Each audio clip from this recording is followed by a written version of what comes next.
जय श्री राधे कृष्णा साथियों। मैं भी कृष्णा ज्ञान सारा चैनल में आपका स्वागत करती हूँ। कैसे हैं आप?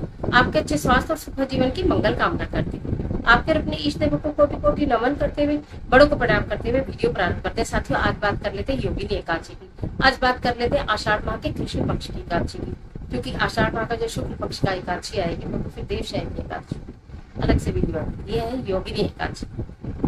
योगिनी एकादशी कब रहेगी?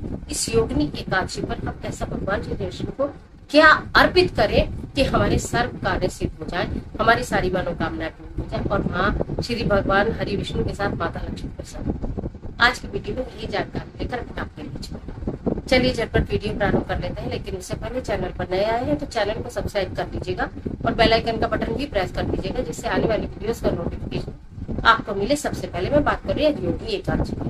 योगिनी एकादशी जो कि 1 जून को प्रातः 10:56 से प्रारंभ होगी और 2 जून को प्रातः 8:42 पर समाप्त हो जाएगी। व्रत की जो एकादशी है वो 2 जून को ही होगी, यानी कि मंगलवार। 2 जून दिन मंगलवार में एकादशी रहेगी। एकादशी का दिन बहुत महत्वपूर्ण है, आप अच्छे से जानते हैं। भगवान श्री हरि विष्णु पूजा का दिन है, आप अच्छे से जानते हैं। व्रत रखना बहुत बहुत बहुत फायदेमंद होता है, आप अच्छी तरह से जानते हैं।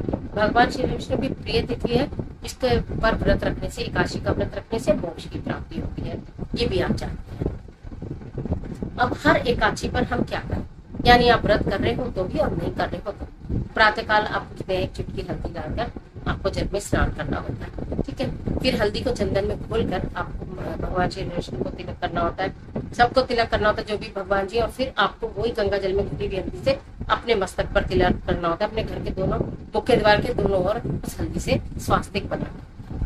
भगवान श्री कृष्ण को पीले फूल, पीले फल अर्पित किए जाते हैं, पूजा की जाती है, आरती की जाती है। इसी के साथ साथ कहा जाता है बेजुबान पशुओं को, पक्षियों को सेवा करने से, यानी उन्हें दाना पानी चारा यथासंभव जो भी यथासंभव जो भी हो सके वो करने से आप अपने अनेकों बुरे कर्मों से मुक्ति पा जाते हैं। यानी कि कहा जाता है कि जब बेजुबान जानवरों को या पक्षियों को आप पेट भरते हैं, उनसे कोई आपको स्वार्थ नहीं है, उनसे आपको कोई लेना देना नहीं, निस्वार्थ भाव से, तो निश्चित आपके बुरे कर्म कटते हैं। आपके बुरे कर्म कटने शुरू हो जाते हैं, अच्छे कर्मों का आपको फल मिलना शुरू हो जाता है। इसीलिए हर बार बताया जाता है, बार बार बताया जाता है, अमावस्या तिथि हो, एकादशी तिथि हो, पूर्णिमा तिथि हो या शनिवार हो, तो आपको चींटियों को मीठा आटा जरूर डालना चाहिए। एक गोले में आटा मीठा भर के और किसी पेड़ के नीचे गाड़ देना चाहिए, राहु शांत हो जाता है। ये सब चीजें इसलिए बताई जाती है। मछलियों को गोली डाल देनी चाहिए, पक्षियों को दाना डाल देना चाहिए, पशुओं को चारा खिला देना चाहिए, पानी पिला देना चाहिए, ठीक है। तो ये सारे कर्म आप एकादशी नहीं, हर तिथि पर, जब भी तिथि भी क्यों देखनी है, जिस भी दिन आपको सुविधा लगे उसी दिन इस कार्य को तो कर ही लीजिएगा। अब बात करते हैं भगवान श्री कृष्ण की खास पूजा। खास दिन है, एकादशी है, कुछ खास तो होना चाहिए। केले के वृक्ष की पूजा करने के लिए आप जाएंगे तो एक पीला धागा लेकर जाएंगे, ठीक है। अब आप अगर यदि अपने घर के वृक्ष में ये पूजा करते हैं कि हमारे घर में एक छोटा सा केले का हमने पौधा लगाया हुआ है, हम उसी में वृक्ष में पूजा कर लेते हैं, तो देखिए वो तो पूजा आप कर लीजिए, लेकिन फिर भी मेरे कहने से एक पीला धागा लेकर, एक घी का दीपक लेकर, मिट्टी का या आटे का कोई भी ले लीजिएगा, 11 बेसन के लड्डू या 11 केले या दोनों चीजें, आपकी जैसी इच्छा हो, जो आपको आसानी से मिल जाए, 11 केले या 11 बेसन के लड्डू लेकर आप केले के वृक्ष के समीप जाइए जो मंदिर में लगा हुआ है। हमेशा मैं मंदिर में लगे हुए वृक्षों की महिमा आपको बताया करती हूँ, इसीलिए मैं आपको बोलती हूँ कि मंदिर में लगे हुए वृक्षों की पूजा करनी चाहिए जाकर।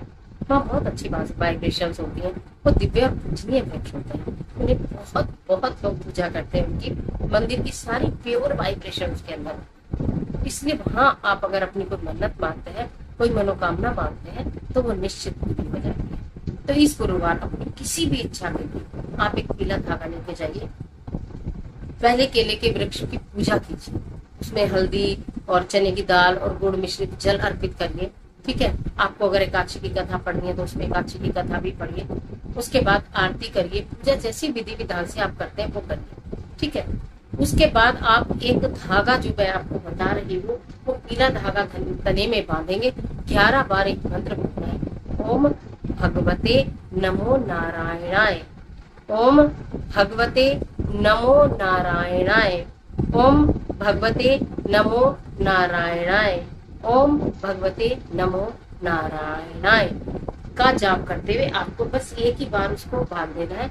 हाथ जोड़कर नहीं मैंने आपको अपनी मनोकामना बोलनी है, अपनी इच्छा बोलनी है, अपनी जो भी आप चाहते हैं वो बोलना है। उसके पश्चात जो 11 बेसन के लड्डू या 11 केले आप कुछ भी लेकर गए हो, तो एक तो आप केले वृक्ष के नीचे अर्पित करोगे, ठीक है, नहीं तो मंदिर में अर्पित कर देना। 2 आपको गाय को खिलाने हैं, जो भी आप लेकर गए हैं वो आप 2 गाय को खिलाएंगे, ठीक है। और 2 आप अगर आपको कहीं बंदर मिलते हैं तो आप बंदरों को भी खिला सकते हैं केले, ठीक है।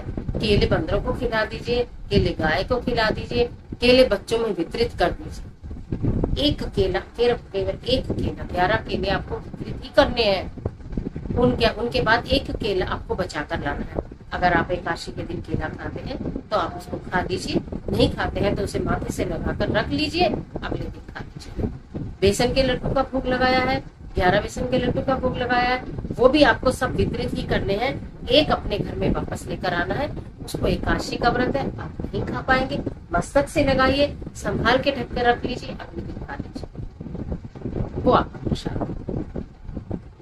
तो इस तरह से करने से भगवान श्री हरि विष्णु अति शीघ्र और अति प्रसन्न हो जाते हैं और माता लक्ष्मी के साथ आपके घर में वास करते हैं। आपके घर में धन धान्य की वृद्धि होती है, आपके घर में धन धान्य की कभी कमी नहीं होती है, आपके घर में सुख समृद्धि वैभव सब दौड़े दौड़े चले आते हैं, आपकी इच्छाएं पूरी होती हैं, आपके घर में कभी कोई परेशानी आती नहीं। तो इस प्रकार योगिनी एकादशी का ये भाव उपाय मैंने आपको बता दिया है, 2 जून में से कर लीजिएगा। बिल्कुल आसान चीज है जो आप अपनी पूजा में ही करते हैं। आज के लिए इतना ही, इजाजत दीजिए।